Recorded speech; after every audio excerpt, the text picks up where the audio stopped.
Good afternoon. വിശദമായ റിപ്പോർട്ടുകളിലേക്ക് കടക്കുകയാണ്. മാന്നാറിൽ സത്യം മറനീക്കി പുറത്തേക്ക്.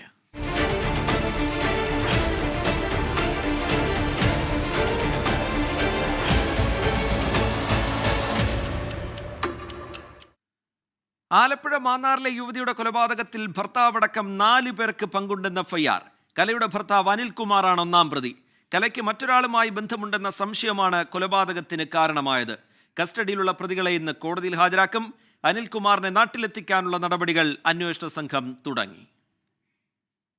പ്രതികൾക്കെതിരെ കൊലപാതകമടക്കമുള്ള കുറ്റങ്ങൾ ചുമത്തിയാണ് മാന്നാർ പോലീസ് എഫ്ഐആർ രജിസ്റ്റർ ചെയ്തത്. കലയുടെ ഭർത്താവ് അനിൽകുമാർ ഒന്നാം പ്രതിയും ജിനു, സോമൻ, പ്രമോദ് എന്നിവർ കേസിൽ യഥാക്രമം 2, 3, 4 പ്രതികളാണ്. കലയ്ക്ക് മറ്റൊരാളുമായി ബന്ധമുണ്ടെന്ന സംശയമാണ് കൊലപാതകത്തിലേക്ക് നയിച്ചത്.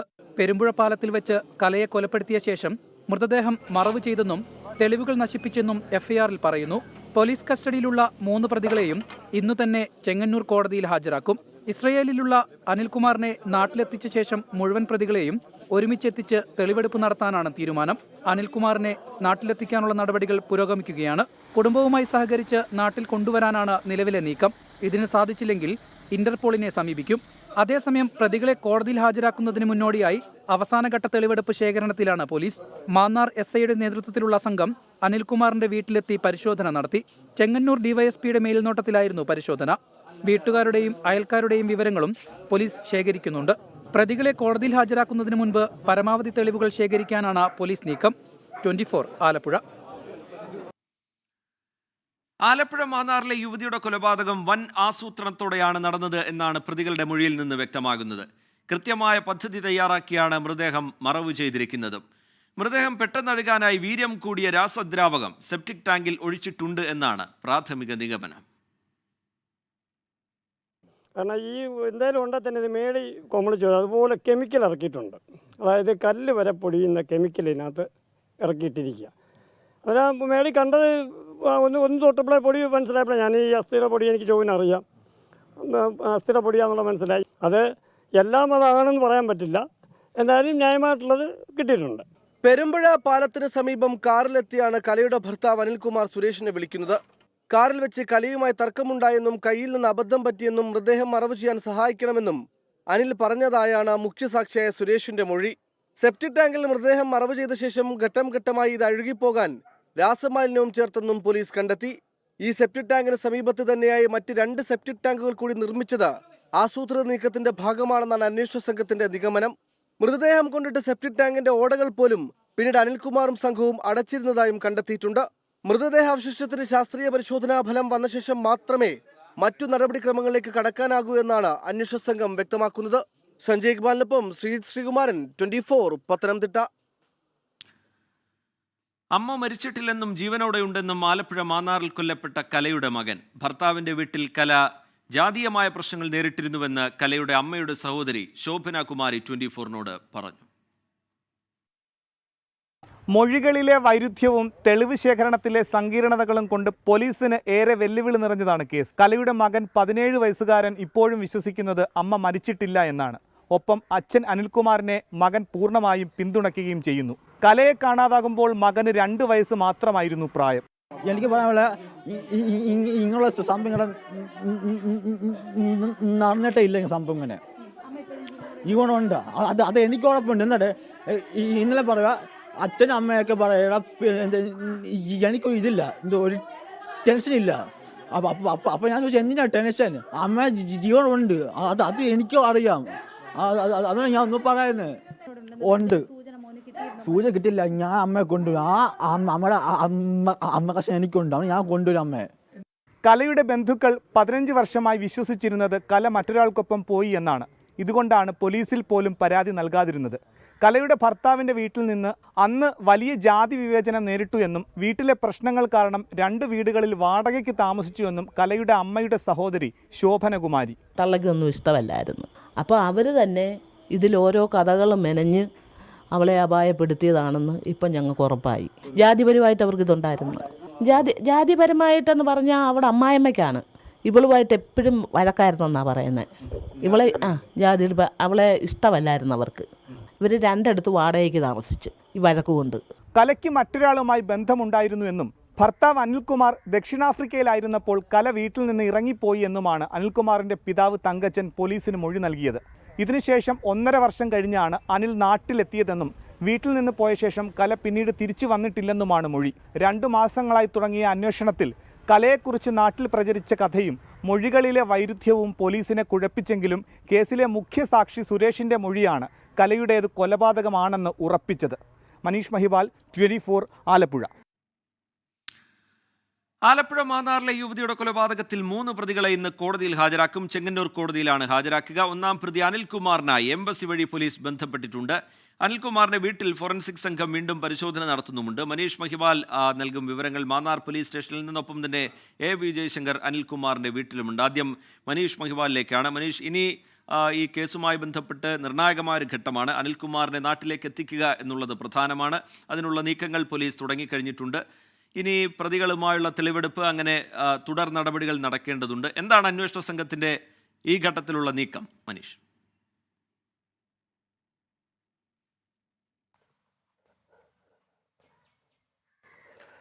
ശ്രീജിത്ത്, നിലവിലെ അന്വേഷണ സംഘം ഇന്ന് 3 പ്രതികളെയും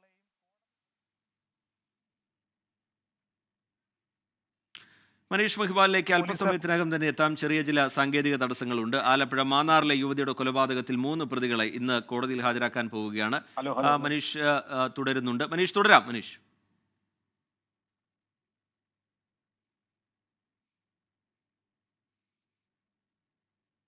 ഞാൻ പറഞ്ഞത്, ഇനി ഉച്ച കഴിഞ്ഞായിരിക്കും പോലീസ് ഈ പ്രതികളെ 3 പേരെയും, നിലവിൽ അറസ്റ്റിലായിട്ടുള്ള മാന്നാർ പോലീസ് സ്റ്റേഷനിലുള്ള 3 പ്രതികളെയും ഉച്ചയ്ക്ക് ശേഷമായിരിക്കും ചെങ്ങന്നൂർ താലൂക്ക് ആശുപത്രിയിൽ ആദ്യം കൊണ്ടുപോയി വൈദ്യപരിശോധനയ്ക്ക് ശേഷം പിന്നീട് ചെങ്ങന്നൂർ കോടതിയിൽ അവരെ ഹാജരാക്കും. റിമാൻഡ് റിപ്പോർട്ട് തയ്യാറാക്കുകയാണ്. പോലീസിന് ഈ കേസിൽ ഏറ്റവും പ്രധാനപ്പെട്ട വെല്ലുവിളി 15 വർഷങ്ങൾക്ക് മുൻപ് നടന്ന ഒരു കേസിൽ സാഹചര്യ തെളിവുകളുടെ അഭാവമുണ്ട്.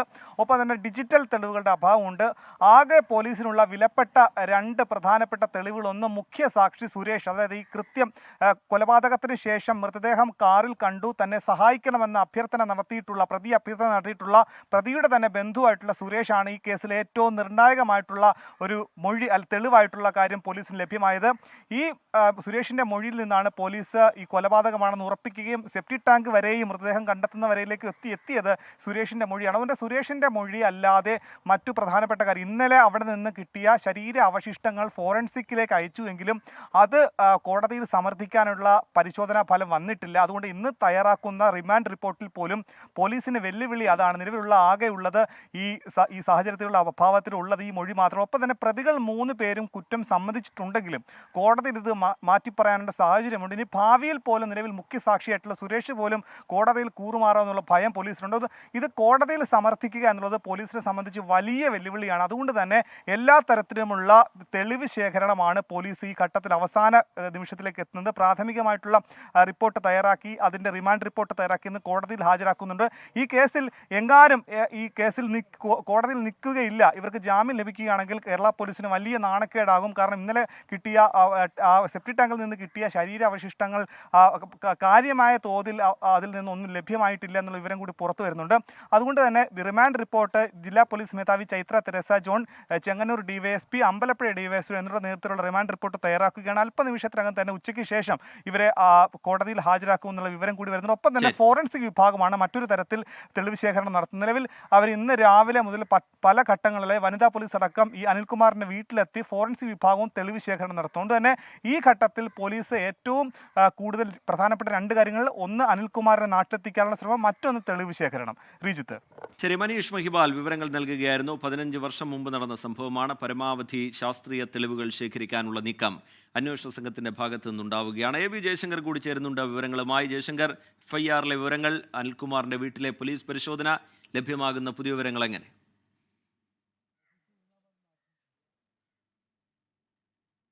അതായത് FIR കൊലക്കുറ്റം ചുമത്തിക്കൊണ്ടാണ് പോലീസ് FIR കഴിഞ്ഞ ദിവസം രജിസ്റ്റർ ചെയ്യുന്നത്.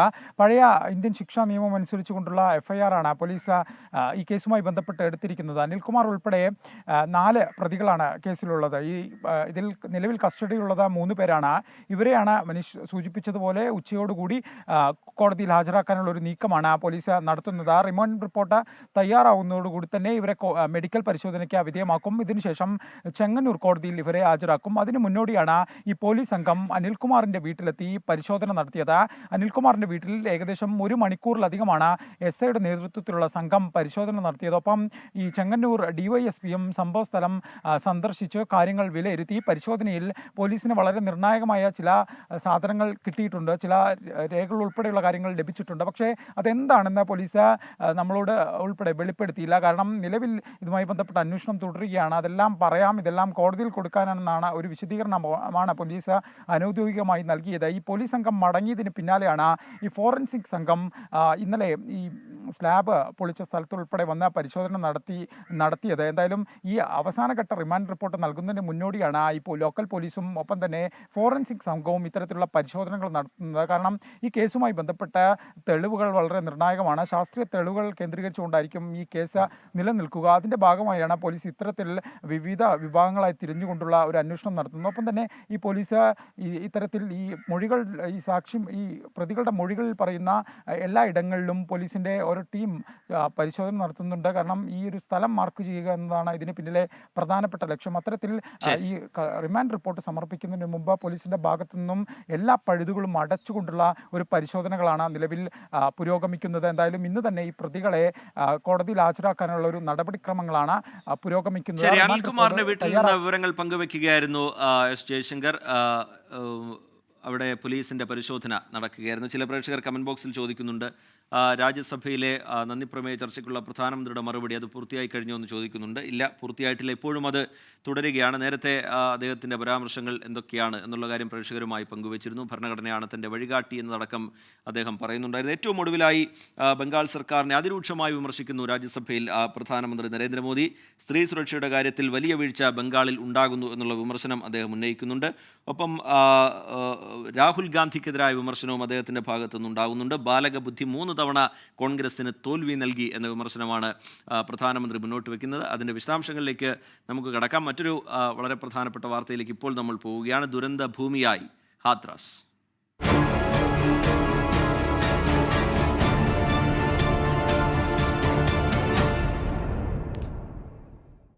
ഉത്തർപ്രദേശിലെ ഹാത്രസിൽ തിക്കിലും തിരക്കിലും പെട്ടുണ്ടായ അപകടത്തിൽ മരണം 121. മതപ്രഭാഷണം നടത്തിയ ആൾദൈവം ഭോലെ ബാബ ഒളിവിലാണ്.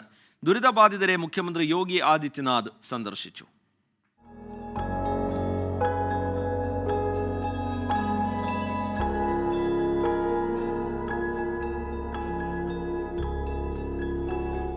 ആൾദൈവം ഭോലെബാബയുടെ മതപ്രഭാഷണ വേദിയാണ് ഒരൊറ്റ ദിവസം കൊണ്ട് ദുരന്തഭൂമിയായത്. സംഭവം നടന്നതിന് പിന്നാലെ മതപ്രഭാഷകൻ ഭോലെബാബ ഒളിവിൽ പോയി. പരിപാടിയുടെ സംഘാടകർക്കെതിരെ പോലീസ് കേസ് രജിസ്റ്റർ ചെയ്തിട്ടുണ്ട്. തെളിവ് നശിപ്പിക്കാൻ ശ്രമിച്ചുവെന്ന ഗുരുതര വകുപ്പും ഇവർക്കുമേൽ ചുമത്തി. അപകടം നടന്നതിന് പിന്നാലെ ദുരന്തബാധിതരുടെ ചെരുപ്പും മറ്റു വസ്തുക്കളും നശിപ്പിക്കാൻ ശ്രമിച്ചതിന്റെ പേരിലാണ് നടപടി. ഹത്രസിലെ ജില്ലാ ആശുപത്രിയിലെത്തിച്ച 38 മൃതദേഹങ്ങളിൽ 37 എണ്ണവും തിരിച്ചറിഞ്ഞു. तो मैंने घर पे फ़ोन लगाया, मेरी मम्मी गई हैं, ऐसी ऐसी बात हो गई है, मालूम करो। तो बोला ठीक है। फिर जो बस में आई थी उनको मालूम किया तो उन्होंने बोला देख रहे हैं, अभी मिली नहीं है। अब पता नहीं उन लोगों ने देखी हैं या नहीं देखी हैं। फिर हम रात में ही उधर से इधर से भगे। लड़का ग्वालियर से आया, मैं वहाँ से आया. ഹത്രസിലെ ജില്ലാ ആശുപത്രിയിൽ സന്ദർശനം നടത്തിയ മുഖ്യമന്ത്രി യോഗി ആദിത്യനാഥ് പരിക്കേറ്റ് ചികിത്സയിൽ കഴിയുന്നവർക്ക് എല്ലാ സഹായവും വാഗ്ദാനം ചെയ്തു. അപകടം നടന്ന ഫുൽറായിൽ രാവിലെ ഫോറൻസിക് സംഘമെത്തി പരിശോധന നടത്തി. 80,000 പേർക്ക് മാത്രം അനുമതിയുണ്ടായിരുന്ന വേദിയിൽ 2 ലക്ഷം പേരാണ് പങ്കെടുത്തത്. കുറ്റക്കാർക്കെതിരെ കർശന നടപടി സ്വീകരിക്കുമെന്നാണ് ഉത്തർപ്രദേശ് സർക്കാരിൻ്റെ നിലപാട്. വിശ്വാസം അന്ധവിശ്വാസത്തിലേക്ക് കടക്കുമ്പോൾ ഉണ്ടായ കൂട്ടക്കുരുതികൾ ഒരുപാടുണ്ട് നമുക്കിടയിൽ. ഹത്രസിൽ സംഭവിച്ചതും ഇതുതന്നെ. ഭോലെബാബയുടെ പേര് പോലും പരാമർശിക്കാത്ത FIRൽ മരിച്ചവർക്കുള്ള നീതി ലഭിക്കുമോ എന്ന ചോദ്യമാണ് ഈ ദുരന്ത ഭൂമിയിൽ നിന്നും ഉയരുന്നത്. ഹത്രസിൽ നിന്നും ക്യാമറമാൻ ജോഗേഷ് സിംഗിനോടൊപ്പം R. അച്യുതൻ, 24. ആൾദൈവം ഭോലെ ബാബയുടെ സുരക്ഷാ ഉദ്യോഗസ്ഥർ ആളുകളെ തള്ളിമാറ്റിയതാണ് ഹാത്രസിലെ അപകടത്തിന് കാരണമെന്ന് സബ് ഡിവിഷണൽ മജിസ്ട്രേറ്റിന്റെ വിലയിരുത്തൽ. ആശീർവാദത്തിനായി ഭോലെ ബാബയുടെ അടുത്തേക്ക് വന്നവരെ ഉദ്യോഗസ്ഥർ തള്ളിമാറ്റി. തൊട്ടടുത്ത പാടത്തേക്ക് പലരും വഴുതി വീണെന്നും സബ് ഡിവിഷണൽ മജിസ്ട്രേറ്റ് ഡിസ്ട്രിക്ട് മജിസ്ട്രേറ്റിന് നൽകിയ കത്തിൽ പരാമർശമുണ്ട്. ഹാത്രസിൽ നിന്ന് ഏറ്റവും പുതിയ വിവരങ്ങളുമായി R. അച്യുതൻ ചേരുന്നുണ്ട്. അച്യുതൻ, ഇപ്പോൾ ഈ അപകടത്തിൻ്റെ കാരണം എന്ത് എന്നത് സംബന്ധിച്ചുള്ള ചില വിവരങ്ങൾ കൂടി പുറത്തു വരുന്നു. ഈ കേസുമായി ബന്ധപ്പെട്ടുള്ള അന്വേഷണം അതിലിപ്പോഴും FIR-ൽ പോലും ആൾദൈവത്തിൻ്റെ പേര് പരാമർശിക്കുന്നില്ല. അയാൾ ഒളിവിലുമാണ്. എന്താണ് പോലീസിൻ്റെ ഭാഗത്ത് നിന്ന് ഏറ്റവും ഒടുവിലായി ഉണ്ടാവുന്ന നീക്കങ്ങൾ? അച്യുതൻ.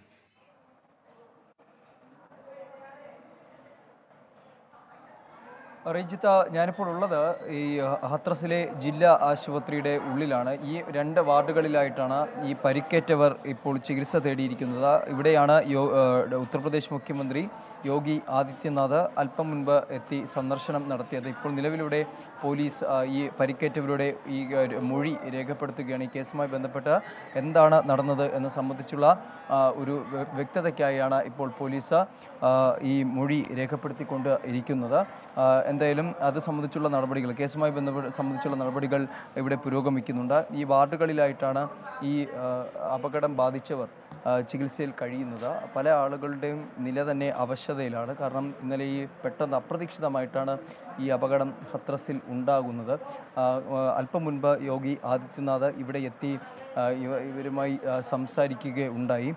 എന്തായാലും ഇതിൽ ഈ പരിക്കേറ്റ് ചികിത്സയിൽ കഴിയുന്നവരുടെ ബന്ധുക്കൾ ഇവിടെയുണ്ട്. അവരോട് നമുക്ക് ചോദിച്ചു നോക്കാം. കൽ ക്യാ ഹുവാ ദീദി, കൽ ക്യാ ഹുവാ? भैया मेरी बात तो बता रही, मेरी बार बता दो। मैंने कितनी बार बताऊं?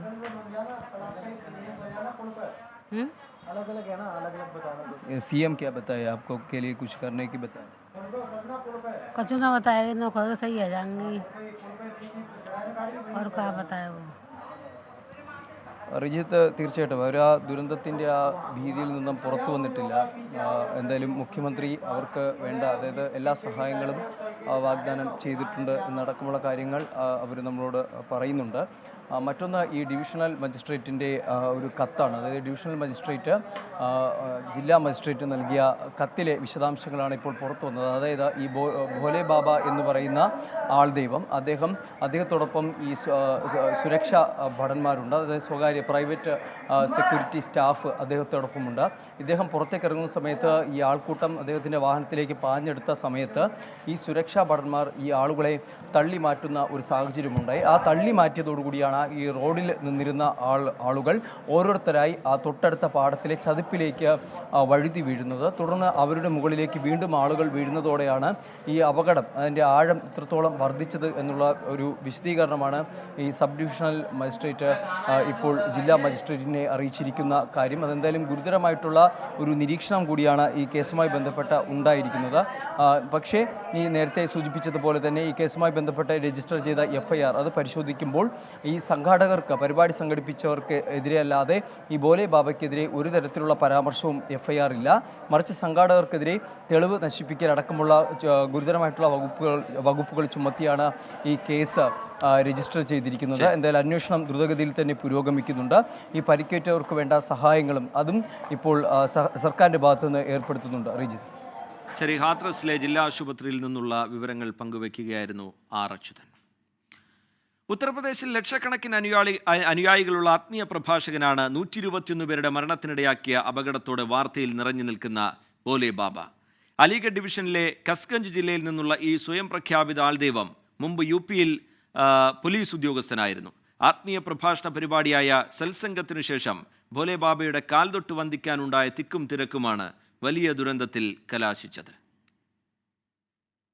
സൂരജ് പാൽ, അതാണ് ഭോലെ ബാബയുടെ യഥാർത്ഥ പേര്. നാരായൺ സാഗർ വിശ്വഹരി ഭോലെ ബാബ എന്നാണ് ഇപ്പോൾ അറിയപ്പെടുന്നത്. ചുരുക്കി ഭോലെ ബാബ എന്ന് വിളിക്കും. വെള്ള സ്യൂട്ട് അല്ലെങ്കിൽ പൈജാമയും കുർത്തയുമായിരിക്കും വേഷം. സഞ്ചാരം സുരക്ഷാഭടന്മാരുടെയും നിരവധി വാഹനങ്ങളുടെയും അകമ്പടിയിൽ. ആരുടെയും ശിഷ്യനല്ലെന്നും പ്രപഞ്ചശക്തിയിൽ നിന്ന് നേരിട്ട് പ്രചോദനം കിട്ടിയതാണെന്നും അവകാശപ്പെടുന്ന ഇയാൾ 90കളിലാണ് ആത്മീയതയിലേക്ക് തിരിയുന്നത്. അതുവരെ പോലീസ് കോൺസ്റ്റബിളായിരുന്നു. ഉന്നത രാഷ്ട്രീയ നേതാക്കളടക്കം ഈ 58കാരന്റെ പരിപാടികളിലെ നിത്യസാന്നിധ്യമാണ്. 30 ഏക്കറിലധികമുള്ള നാരായൺ ഹരി ആശ്രമത്തിൽ ദിവസം കുറഞ്ഞത് 12,000 പേർ സന്ദർശിക്കാനെത്തുന്നു.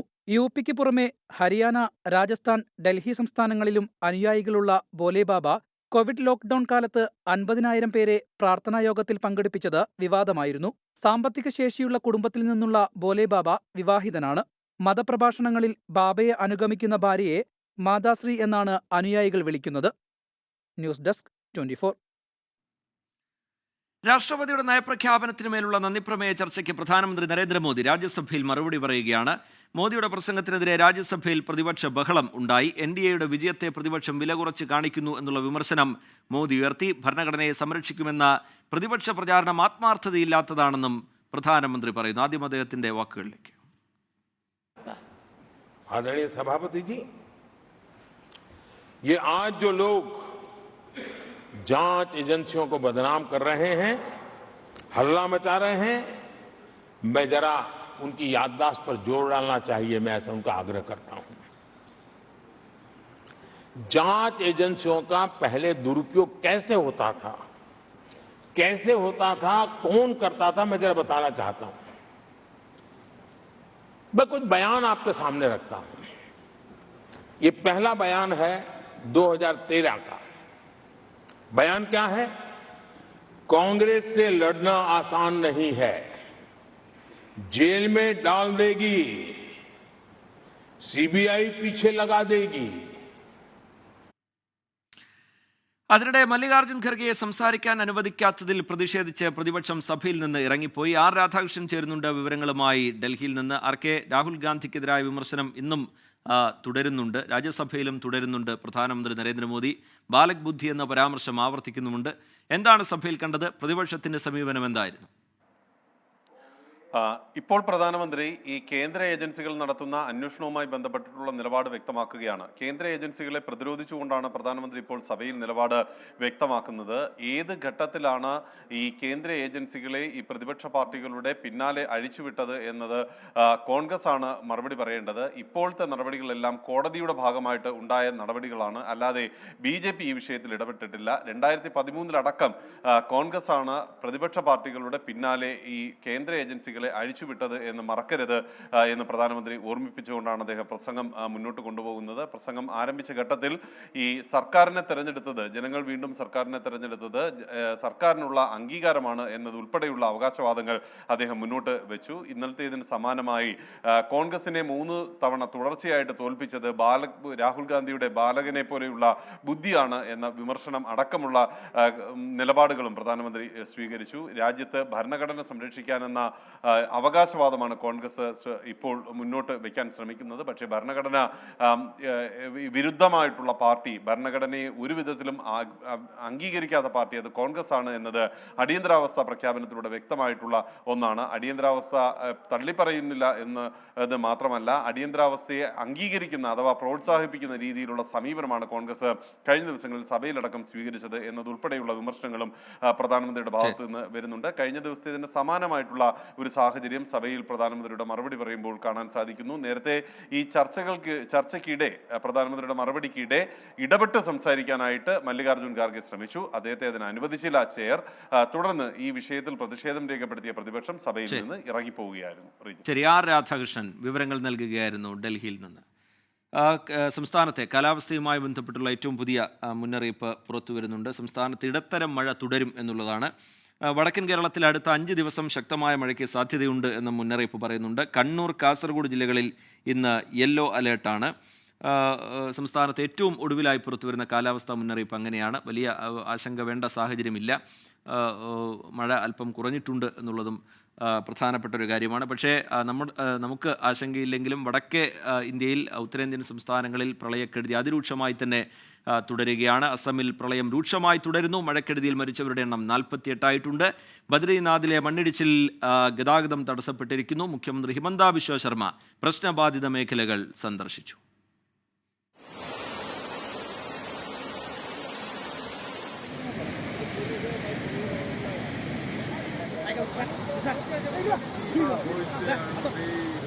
അസമിൽ 23 ജില്ലകളിലായി 11 ലക്ഷം പേരെയാണ് പ്രളയം ബാധിച്ചത്. മഴക്കെടുതിയിൽ മരണം 48ആയി. NDRF, SDRF, Indian army, air force എന്നിവർ ഉൾപ്പെടെ രക്ഷാപ്രവർത്തനത്തിനുണ്ട്. വിവിധ പ്രശ്നമേഖലാ പ്രദേശങ്ങളിൽ നിന്ന് 3057 പേരെയാണ് കഴിഞ്ഞ ദിവസം രക്ഷപ്പെടുത്തിയത്. 419 മൃഗങ്ങളെയും രക്ഷപ്പെടുത്തി. കാസിരംഗ നാഷണൽ പാർക്കിലും വെള്ളക്കെട്ട് രൂക്ഷമാണ്.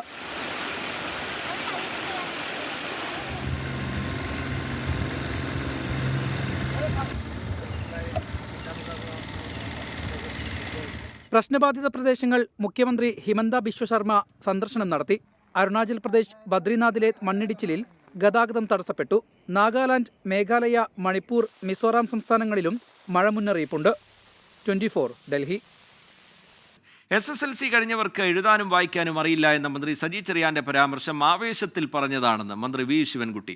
പരാമർശം മന്ത്രി സജി ചെറിയാൻ തിരുത്തും. മുമ്പും ഇത്തരം പരാമർശങ്ങൾ ഉണ്ടായിട്ടുള്ളപ്പോൾ തിരുത്തിയിട്ടുണ്ട് എന്നും മന്ത്രി വി ശിവൻകുട്ടി പറഞ്ഞു. സജി ചെറിയനെ സാധാരണ ഇതുപോലെ എന്തെങ്കിലും തെറ്റുപറ്റിയാലും തിരുത്തുന്ന ആളാണല്ലോ. മുമ്പും അങ്ങനെയാണല്ലോ. മുമ്പ് അതിന്റെ പേരിൽ ഒരുപാട് ത്യാഗാനുഭവിച്ചിട്ട ആളാണല്ലോ. അതുകൊണ്ട് നമ്മളൊരു സൗജന്യം കൊടുക്കുകയൊക്കെ ഒരു ശുദ്ധ മനസ്സുകൊണ്ടങ്ങ് ഇങ്ങനെ ആവശ്യം കൊണ്ട് പറയുമ്പോൾ അങ്ങ് പറഞ്ഞു പോകുന്നതാണ്. സത്യമൊന്നുമല്ല.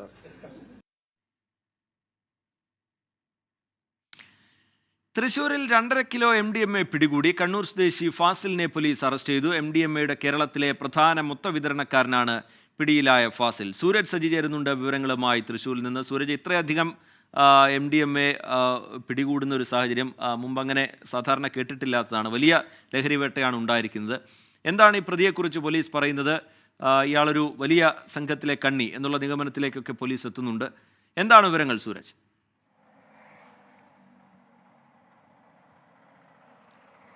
സംസ്ഥാനത്ത് തന്നെ നടന്ന ഏറ്റവും വലിയ ലഹരി വേട്ടയാണ് ഇപ്പോൾ MDMA വേട്ടയാണ് തൃശ്ശൂരിൽ ഉണ്ടായതെന്നുള്ളതാണ് പോലീസ് തന്നെ വ്യക്തമാക്കുന്നത്. ഇന്നലെ വൈകുന്നേരമായിരുന്നു ഇത്തരത്തിൽ ഒരു ലഹരി വേട്ട നടന്നത് എന്നുള്ളതാണ് പോലീസ് ഔദ്യോഗികമായി തന്നെ നൽകുന്ന വിവരം. കണ്ണൂർ സ്വദേശിയായിട്ടുള്ള ഫാസിൽ കൊച്ചിയിൽ നിന്ന് തൃശ്ശൂരിലേക്ക് MDMA കടത്തുകയായിരുന്നു. അതിനിടയിലാണ് പോലീസിന് ലഭിച്ച രഹസ്യവിവരത്തെ തുടർന്ന് ഈ പ്രതി കസ്റ്റഡിയിലാകുന്നത്. ഒല്ലൂരിൽ വെച്ചാണ് പ്രതി കസ്റ്റഡിയിലാകുന്നത്. ഇപ്പോൾ ഈ പ്രതിയുള്ള സ്റ്റേഷന് മുന്നിലാണ് നമ്മളുള്ളത്. ഒല്ലൂർ പോലീസിന്റെ കസ്റ്റഡിയിലാണ് പ്രതിയുള്ളത്. അല്പസമയം തന്നെ തൃശ്ശൂർ സിറ്റി പോലീസ് കമ്മീഷണർ അടുത്തേക്ക് പ്രതിയെ എത്തിക്കും. അവിടെ വെച്ച് മാധ്യമങ്ങൾക്ക് മുന്നിൽ പ്രതിയെ പ്രദർശിപ്പിക്കും എന്നുള്ളതാണ് പോലീസ് അറിയിച്ചിട്ടുള്ളത്. 2.5 കിലോയിലധികം MDMA ആണ് പ്രതിയുടെ കസ്റ്റഡിയിൽ നിന്ന് പിടിച്ചെടുത്തത്. ഒല്ലൂരിൽ പോലീസ് പരിശോധനയിൽ ഈ പ്രതി കെണിയിൽപ്പെടുകയായിരുന്നു.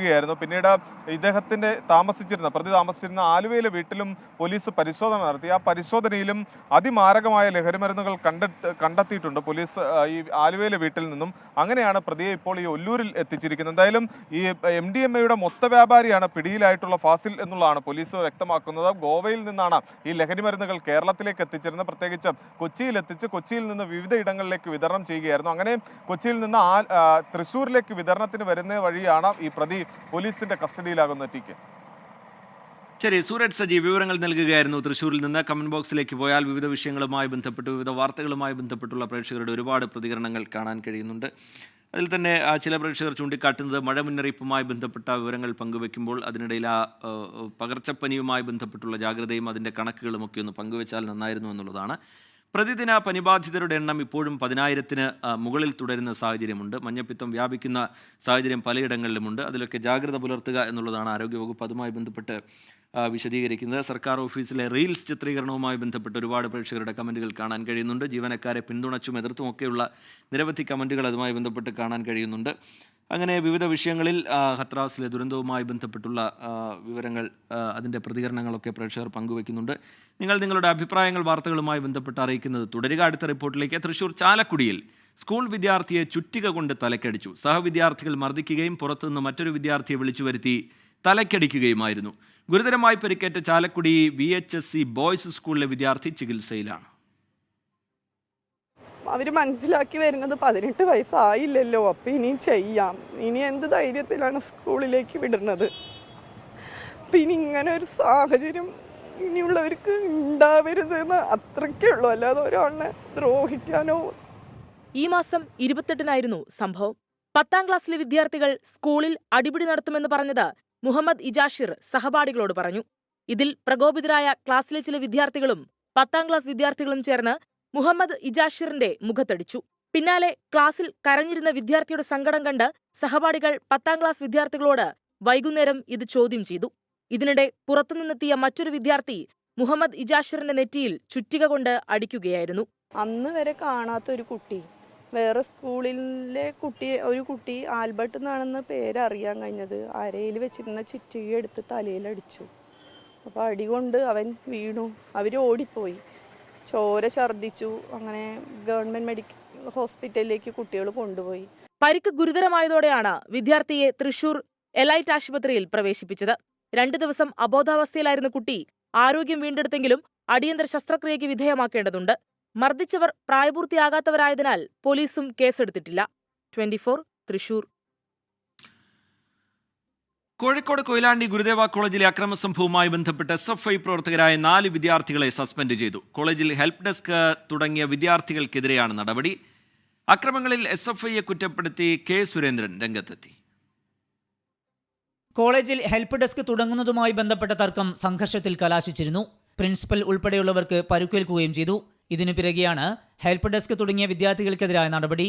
3ാം വർഷ ബിരുദ വിദ്യാർത്ഥികളായ തേജു ലക്ഷ്മി, അമൽ എന്നിവരെയും 2ാം വർഷ ബിരുദ വിദ്യാർത്ഥികളായ തേജു സുനിൽ, അഭിഷേക് എന്നിവരെയുമാണ് സസ്പെൻഡ് ചെയ്തത്. എന്നാൽ കോളേജ് നടപടിക്കെതിരെ SFI രംഗത്തെത്തി. പ്രിൻസിപ്പൽ രാജാവൽ എന്ന് കാണിച്ച് പുതിയ ബാനർ സ്ഥാപിച്ചു. മുഖ്യമന്ത്രിയും CPIM-ഉം അക്രമികളെ സംരക്ഷിക്കുകയാണെന്ന് BJP സംസ്ഥാന പ്രസിഡന്റ് കെ സുരേന്ദ്രൻ. SFI ലക്ഷണമൊത്ത ഒരു ഭീകര സംഘടനയെ പോലെയാണ് കേരളത്തിൽ പ്രവർത്തിക്കുന്നത്. SFIയെ നിയന്ത്രിക്കാനുള്ള ഒരു നടപടിയും പാർട്ടിയുടെ നേതൃത്വം CPM നേതൃത്വത്തിന്റെ ഭാഗത്ത് നിന്ന് പിണറായി വിജയനും CPM സംസ്ഥാന സെക്രട്ടറി ഗോവിന്ദനും SFI ക്രിമിനലുകളെ കയറൂരി വിട്ട് ഗുണ്ടായിസം കാണിക്കുകയാണ്. സംഭവവുമായി ബന്ധപ്പെട്ട് SFIയുടെ പരാതിയിൽ പ്രിൻസിപ്പലിനെതിരെയും പ്രിൻസിപ്പലിന്റെ പരാതിയിൽ 15 വിദ്യാർത്ഥികൾക്കെതിരെയും കേസെടുത്തിട്ടുണ്ട്. 24 കോഴിക്കോട്. നമ്മുടെ കുട്ടികൾ ചുറ്റികയുമായൊക്കെയാണോ സ്കൂളിലേക്ക് വരുന്നത് എന്നുള്ള നടുക്കം ചില പ്രേക്ഷകർ കമൻറ്റ് ബോക്സിൽ ചൂണ്ടിക്കാട്ടുന്നുണ്ട്. അതുപോലെ ശ്രീരാജ് കാലിക്കറ്റ് എന്ന് പറയുന്ന ഒരു പ്രേക്ഷകൻ പറയുന്നു, ഇത്രയധികം ലഹരി ഉപയോഗം വർദ്ധിച്ചു വരുന്ന സാഹചര്യത്തിൽ കൂടുതൽ നടപടികൾ സർക്കാരിൻ്റെ ഭാഗത്തു നിന്ന്, എക്സൈസിൻ്റെ ഭാഗത്തു നിന്നൊക്കെ ഉണ്ടാകണമെന്നുള്ളതാണ്.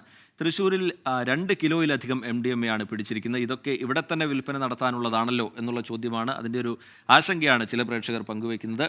2.5 കിലോ MDMA എന്നൊക്കെ പറഞ്ഞാൽ അത് വലിയ അളവിലുള്ള MDMA ആണ്. എന്തായാലും അതിൽ അന്വേഷണമൊക്കെ നടക്കട്ടെ, കൂടുതൽ കണ്ണികളുണ്ടെങ്കിൽ പിടിയിലാകട്ടെ. തിരുവനന്തപുരം കാര്യവട്ടം ക്യാമ്പസിലെ KSU SFI സംഘർഷത്തിൽ റിപ്പോർട്ട് തേടിയിരിക്കുന്നു VC. KSU നേതാവ് സാൻജോസിനെ ഇടിമുറിയിൽ പൂട്ടിയിട്ട് മർദ്ദിച്ചെന്ന പരാതിയിൽ അന്വേഷിച്ച് റിപ്പോർട്ട് നൽകാൻ രജിസ്ട്രാർക്ക് നിർദ്ദേശം നൽകി. സാൻജോസിനെ മർദ്ദിച്ചവർക്കെതിരെ നടപടി ആവശ്യപ്പെട്ട് ശ്രീകാര്യം പോലീസ് സ്റ്റേഷൻ ഉപരോധിച്ച MLA-മാർക്കെതിരെയും കേസെടുത്തു.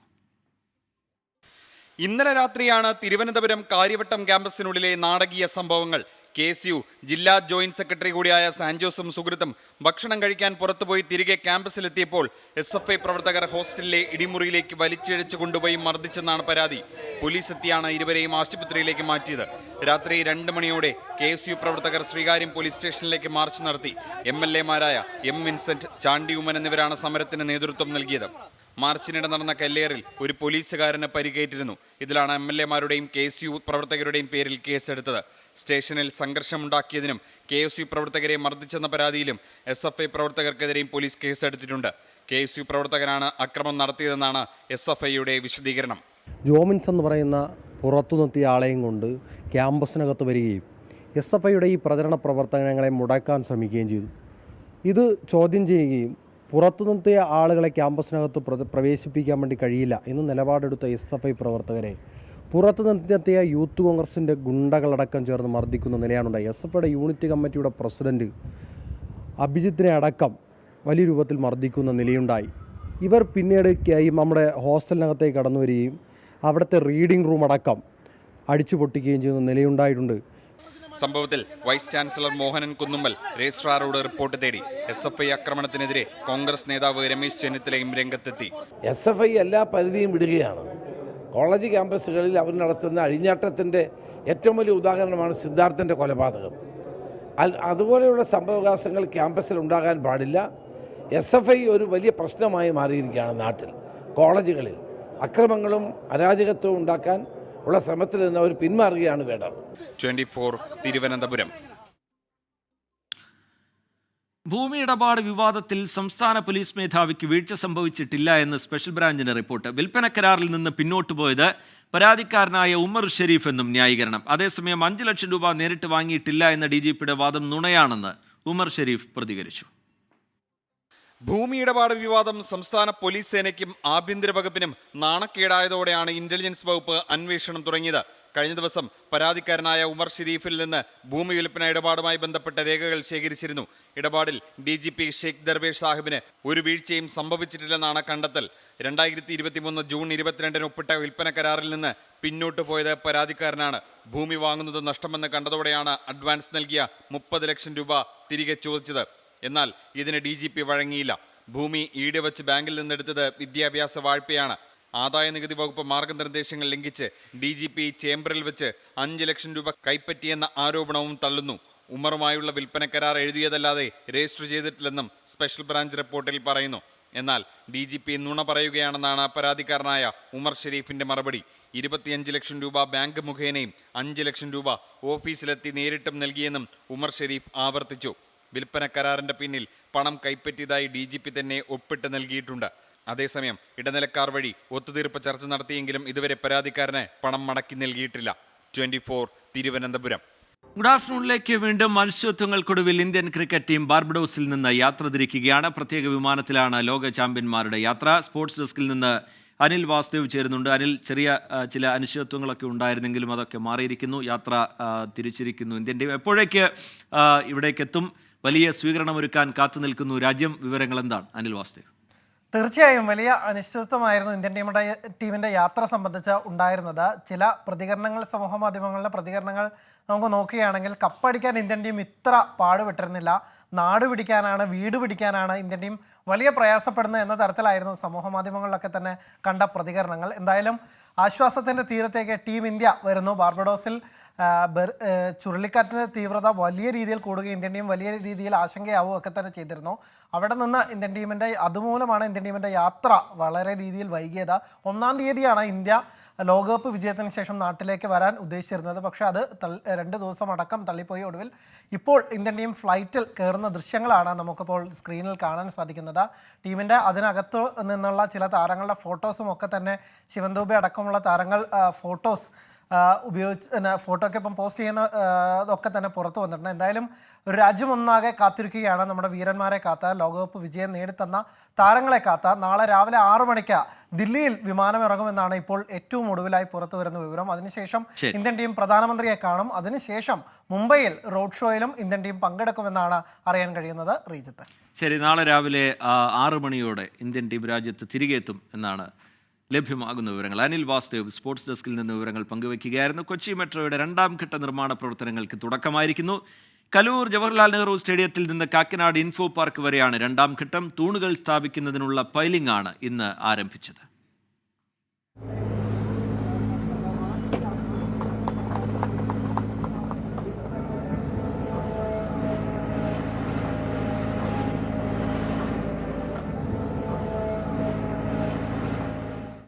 കലൂർ ജവഹർലാൽ നെഹ്റു സ്റ്റേഡിയം മുതൽ കാക്കനാട് ഇൻഫോ പാർക്ക് വരെ 11.2 കിലോമീറ്റർ ദൂരത്തിലാണ് 2ാം ഘട്ട നിർമ്മാണം.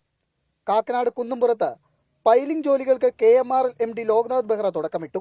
സമയബന്ധിതമായി പദ്ധതി പൂർത്തിയാക്കുകയാണ് ലക്ഷ്യമെന്ന് Loknath Behera. 11th station smart സിറ്റിയുടെ അകത്താണ്. അതിൽ നമ്മുടെ കുറച്ച് ടെക്നിക്കൽ ഇഷ്യൂസ് ഉണ്ട്. അത് ശരിയാക്കിയിട്ട് ഒരു 2 മാസത്തെ അത് നമുക്ക് ടെൻഡറിലേക്ക് പോവാം. ഇതാണ് ആക്ച്വലി ഒരു ടൈം ബൗണ്ട് ആയിട്ട് ചെയ്യാൻ വേണ്ടിയിട്ട് ശ്രമം. 1957 കോടി രൂപയാണ് 2ാം ഘട്ട നിർമ്മാണത്തിനായി വകയിരുത്തിയിട്ടുള്ളത്. 2026 മാർച്ച് മാസത്തോടെ പദ്ധതി പൂർത്തിയാക്കും. പാലാരിവട്ടം കാക്കനാട് റൂട്ടിൽ റോഡിന് വീതി കൂട്ടുന്നത് ഉൾപ്പെടെയുള്ള മുന്നൊരുക്ക ജോലികളും പുരോഗമിക്കുകയാണ്. നഗരഹൃദയത്തിൽ നിന്ന് കൊച്ചി മെട്രോ കാക്കനാട്ടേക്ക് നീളുമ്പോൾ കൂടുതൽ ജനങ്ങൾക്ക് പ്രയോജനം ചെയ്യുമെന്നാണ് വിലയിരുത്തൽ. ക്യാമറമാൻ സച്ചിൻ ചന്ദ്രയ്ക്കൊപ്പം എബിൻ ജോസ്, 24 കൊച്ചി. ഭൂപതിവ് നിയമ ഭേദഗതി ഓഗസ്റ്റിൽ പ്രാബല്യത്തിൽ വരുമെന്ന് റവന്യൂ മന്ത്രി കെ രാജൻ. നിയമവകുപ്പിന്റെ അഭിപ്രായവും നിലവിലുള്ള കേസുകളും പരിഗണിച്ചാകും ചട്ടങ്ങൾ തയ്യാറാക്കുക. പട്ടയഭൂമിയിലെ കെട്ടിടങ്ങൾ നിയമവിധേയമാക്കാൻ ജനങ്ങളിൽ നിന്നും ഫീസ് ഈടാക്കില്ല എന്നും മന്ത്രി കെ രാജൻ 24-നോട് വ്യക്തമാക്കി.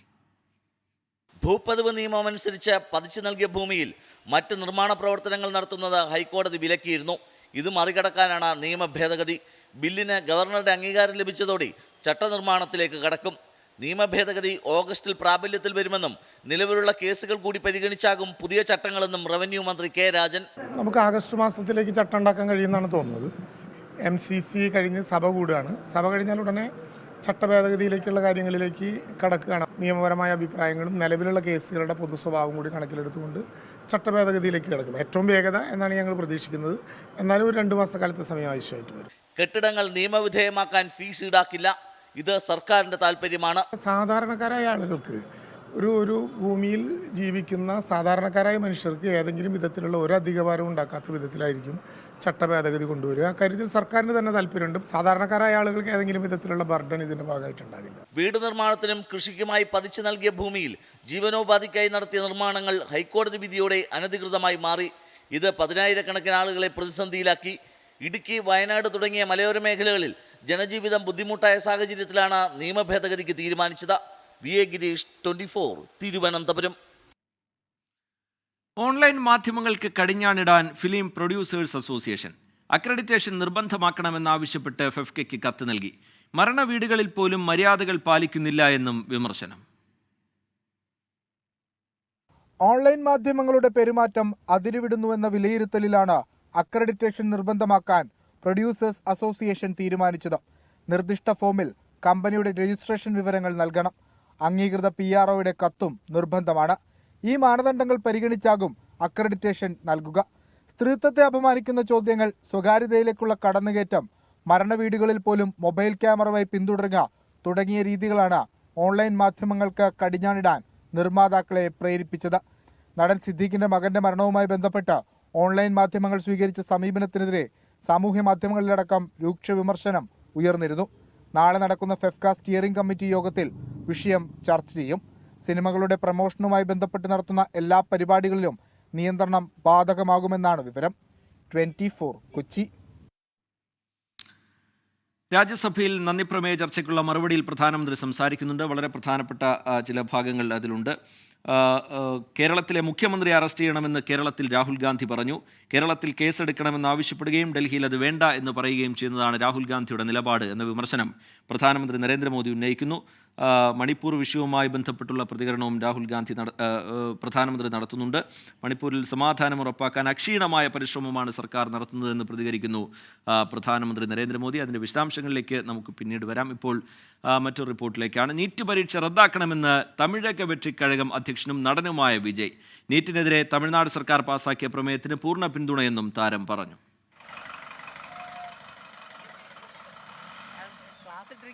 തെളിവെടുപ്പ് പ്രതികളെ കൊണ്ടുപോവുകയാണ്. അതിൻ്റെ ദൃശ്യങ്ങളാണ് ഇപ്പോൾ പ്രേക്ഷകർ കാണുന്നത്.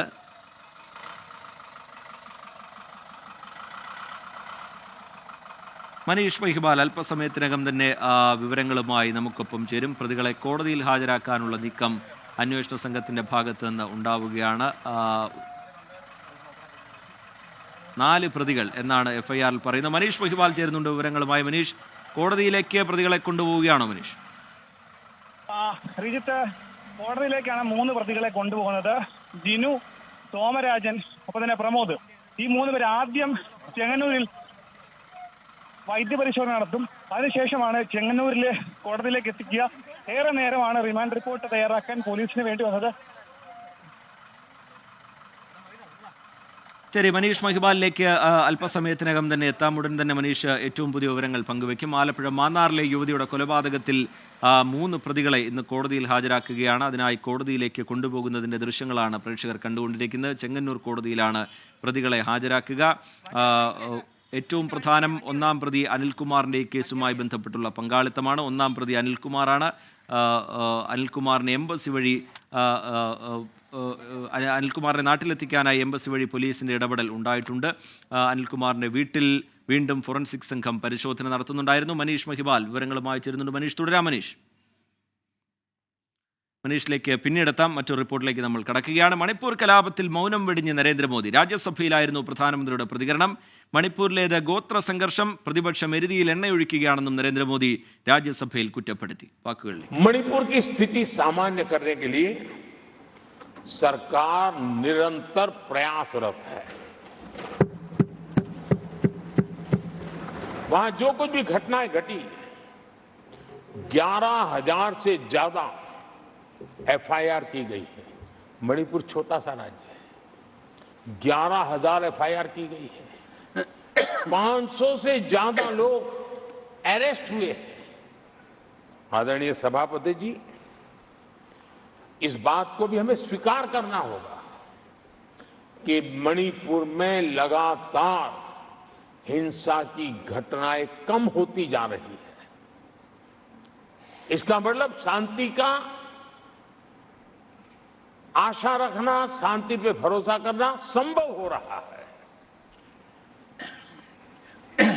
आज मणिपुर के अधिकांश हिस्सों में आम दिनों की तरह स्कूल चल रहे हैं, कॉलेज चल रहे हैं, दफ्तर और दूसरे संस्थान खुले रहे हैं. ആലപ്പുഴ മാന്നാറിലെ യുവതിയുടെ കൊലപാതകത്തിൽ 3 പ്രതികളെ കോടതിയിലേക്ക് ഹാജരാക്കാൻ പോവുകയാണ്. ചെങ്ങന്നൂർ കോടതിയിലാണ് പ്രതികളെ ഹാജരാക്കാൻ പോകുന്നതിന്റെ ഏറ്റവും പുതിയ ദൃശ്യങ്ങളാണ് പ്രേക്ഷകർ കണ്ടുകൊണ്ടിരിക്കുന്നത്. മനീഷ് മഹിബാൽ വിവരങ്ങളുമായി ചേരുന്നുണ്ട്. മനീഷ്, വിവരങ്ങൾ. മനീഷ്. റിജിത്ത്, അല്പസമയം മുൻപാണ് ഈ പ്രതികൾ 3 പേര്, 2ാം പ്രതി ആയിട്ടുള്ള ജിനു, 3ാം പ്രതി സോമരാജൻ, 4ാം പ്രതി പ്രമോദ്, ഈ 3 പേരെയാണ് നിലവിൽ ചെങ്ങന്നൂർ കോടതിയിലേക്ക് എത്തിക്കാൻ വേണ്ടി പോലീസ് ആദ്യം വൈദ്യപരിശോധനയ്ക്കായിരിക്കും ചെങ്ങന്നൂർ താലൂക്ക് ആശുപത്രിയിലേക്ക് എത്തിക്കുക. അവിടെ നിന്ന് പിന്നീട് ചെങ്ങന്നൂർ താലൂക്ക് ആശുപത്രിയിലേക്ക് കൂടി ഇവരെ എത്തിക്കും. പോലീസിന്റെ കയ്യിൽ നിലവിലുള്ളത് പ്രധാനമായും ഈ 3 പ്രതികളും കുറ്റം സമ്മതിച്ചിട്ടുണ്ടെന്നുള്ളത് കോടതിയിൽ പോലീസിന് അനുകൂലമായ ഘടകമാണ്. പക്ഷേ ഏറ്റവും പ്രധാനപ്പെട്ട മറ്റ് ചില ന്യൂനതകൾ പോലീസിനുള്ളത് ഈ കേസിൽ സാഹചര്യ തെളിവുകൾ, ഒപ്പം തന്നെ 15 വർഷങ്ങൾക്ക് മുൻപ് നടന്നൊരു സംഭവമായതുകൊണ്ട് തന്നെ ഇതിൽ ഡിജിറ്റൽ തെളിവുകൾ ഇല്ലാത്തതും വലിയ രീതിയിൽ പോലീസിനെ ഈ തെളിവ് ശേഖരണത്തിൽ പിന്നോട്ടടിക്കുന്നുണ്ട്. ഒപ്പം തന്നെ ഇന്നലെ വീട്ടിലെ സെപ്റ്റി ടാങ്കിൽ നടത്തിയ പരിശോധനയിൽ നിന്ന് കാര്യമായ രീതിയിലുള്ള വലിയ തെളിവുകൾ പോലീസിന് ലഭിച്ചിട്ടില്ല. ഇനി അഥവാ അത്രയും രീതിയിലുള്ള ശരീരാവശിഷ്ടങ്ങൾ കിട്ടിയിട്ടുണ്ടെങ്കിൽ തന്നെ അത് കോടതിയിൽ സമർപ്പിക്കണമെങ്കിൽ അത് ഫോറൻസിക്കിന്റെ അടക്കം പരിശോധനാ ഫലം വന്ന് അത് കലയുടേതാണെന്ന് ഉറപ്പിക്കണം. അതിനുള്ള കാലതാമസം, ഒപ്പം തന്നെ ഇന്ന് തയ്യാറാക്കുന്ന റിമാൻഡ് റിപ്പോർട്ടിൻ പ്രകാരമായിരിക്കും ഈ പ്രതികൾക്ക് എത്ര ദിവസം കോടതി റിമാൻഡ് അനുവദിക്കണം, ഒപ്പം തന്നെ ഇവർക്ക് ജാമ്യം കൊടുക്കണമോ വേണ്ടേ എന്നുള്ള കോടതിയുടെ വിവേചന അധികാരമാണ്. അത് ഈ കൊടുക്കുന്ന സോളിഡ് ആയിട്ടുള്ള ഒരു റിമാൻഡ് റിപ്പോർട്ട് ആണെങ്കിൽ മാത്രമായിരിക്കും പ്രതികൾക്ക് ജാമ്യം ലഭിക്കുക.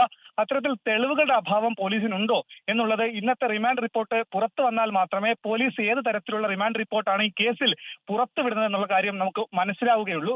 ഈ മറ്റൊരു പ്രധാനപ്പെട്ട വിഷയം, ഈ കേസിൽ ഇനി 1ാം പ്രതിയെ പോലീസിന് ഇതുവരെയും കണ്ടെത്താനായിട്ടില്ല എന്നുള്ളതാണ്. 1ാം പ്രതി അനിൽകുമാർ നിലവിൽ ഇസ്രയേലിലാണ്. അയാളെ പിടികൂടാൻ സാധിച്ചിട്ടില്ല.